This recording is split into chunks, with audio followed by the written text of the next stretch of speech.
नमस्कार भाई लोग, आप लोगों कैसे हैं। ज़बरदस्त तहलका आ रहा है वर्ल्ड वाइड म्यूजिक से। जी हाँ, हमारे ट्रेंडिंग स्टार का न्यू सॉन्ग बोल बम का गाना आ रहा है, देवी गीत।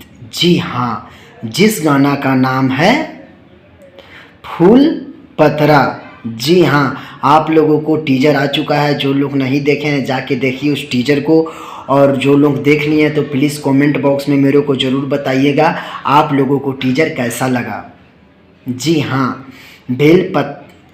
फूल पतरा, फूल बेलपत्रा। जी हाँ, इस गाना का टाइटल है, वर्ल्ड वाइड म्यूजिक से आ रहा है। अगर आप मेरे चैनल पे सागर सिंह एंटरटेनमेंट पे अगर आप लोग अगर पहली बार है तो प्लीज़ भैया सब्सक्राइब कर लीजिए, और हमारे वीडियो अगर अच्छा लगता है तो दूर दूर तक ग्रुप में दोस्त में शेयर कर दीजिए। अगर जो लोग खेसारी भैया का फ़ैन है तो लाइक और कमेंट करना ना भूलें।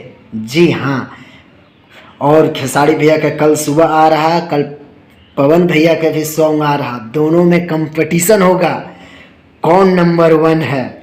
जी हाँ, कल पवन भैया का भी गाना आ रहा और कल खेसारी भैया का भी गाना आ रहा। जी हाँ, 2 गाना, दोनों सुपरस्टार के गाना आ रहा है, तो देखेंगे किसका ज़्यादा अच्छा गाना है। जी हाँ।